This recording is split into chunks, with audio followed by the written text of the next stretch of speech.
OpenAI used to be the golden child, but now in 2026, it is so not, and it's getting hit by school bus.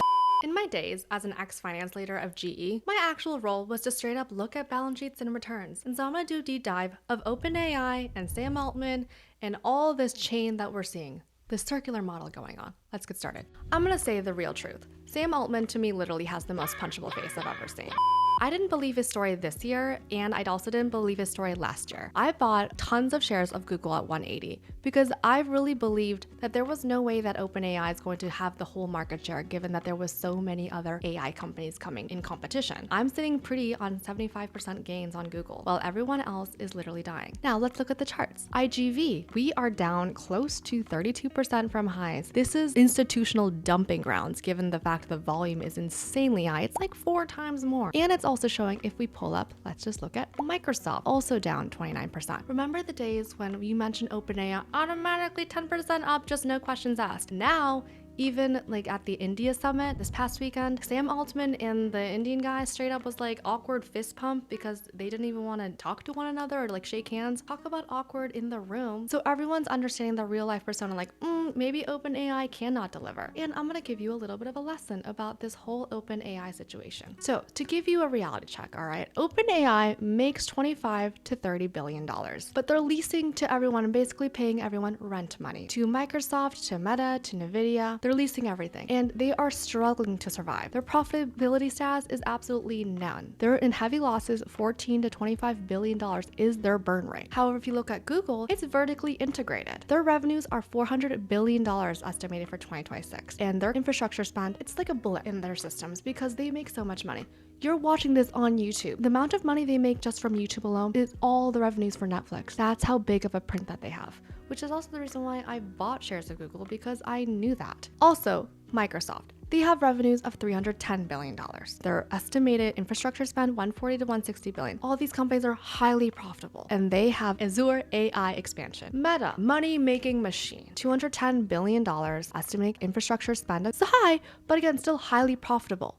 And Llama, they're actually giving it to it for free because they can crush the competition, and it's because they can because they got so much money. NVDA, they have revenues of $160 billion. Obviously, they're spending infrastructure as well. Again, extremely profitable, and they're dominating 90% of the hardware supply chain because of Blackwell and Rubin chips. Even Henson, he originally promised $100 billion to OpenAI. Now they've cut down to $30 billion. It's not saying that this is a small amount of money. It's still a decent chunk of money. However, the narrative has changed. All right, Mr. Altman, you are not the shiny new toy anymore.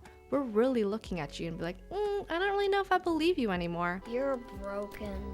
I don't want to play with you anymore.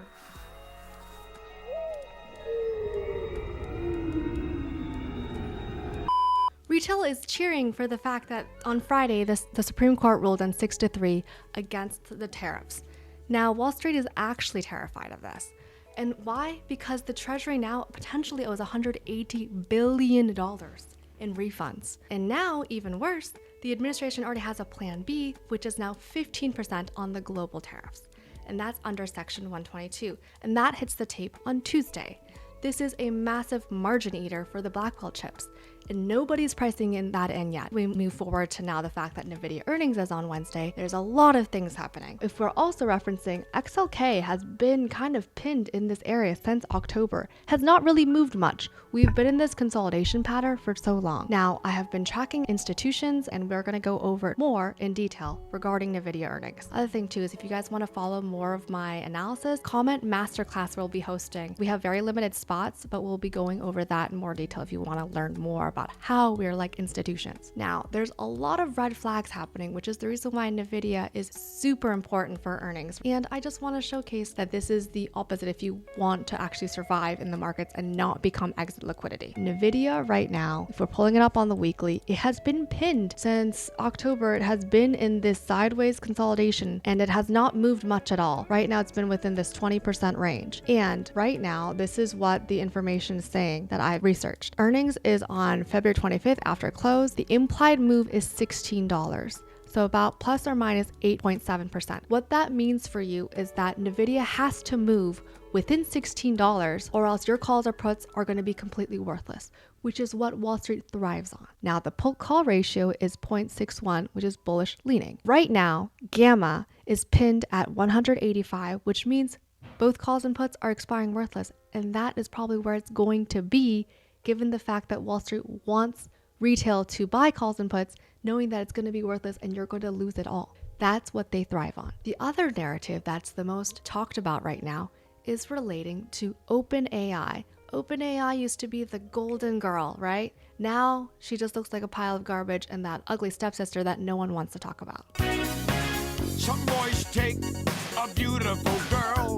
OpenAI, on the other hand, too, has come through with a lot more competition than it was once realized. Everyone heard of Netscape? Yeah, no one has, because no one's using it anymore. This is related to when the internet was a big thing. Now think about with OpenAI, how much it has changed. The biggest thing I want to relay, OpenAI in general, it has tons of competition. We got Google with Gemini. Gemini has already taken from 350 million users to now 650 million users. They have taken over the market share. Companies like Meta now has Claude. There are so many areas where companies are taking over.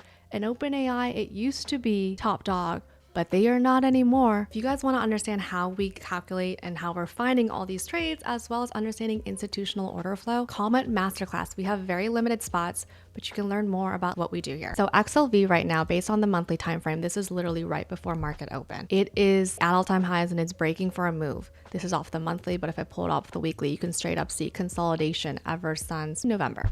Abbott is another one that I absolutely creme de la creme, all right? We had a dump. On top of that, after earnings, a hammer candle, all buyers, and I examined the prints again, information, Gemini, my bestie.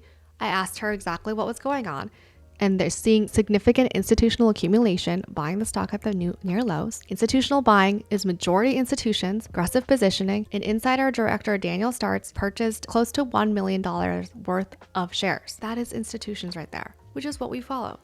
Now, if you want my real-time insights, you have to join us at Trader Foundation, because by the time I film this and it goes out to you guys, it's probably already happened. Because again, I don't have confirmation and I want to wait until I see it because we still have a week left of the month, but I'm already doing my shopping that I absolutely love. Is OpenAI going to cause the next .com bubble crash of our era? I really think that Microsoft, NVDA, Apple, Google, and so forth, all these tech companies that are highly profitable, they're going to be fine, and I'm going to see it as opportunity. And at Trader Foundation Elite Academy, we see it as opportunity. Don't forget to subscribe, type in masterclass in the comments if you guys want to join us, because we have a very limited spots.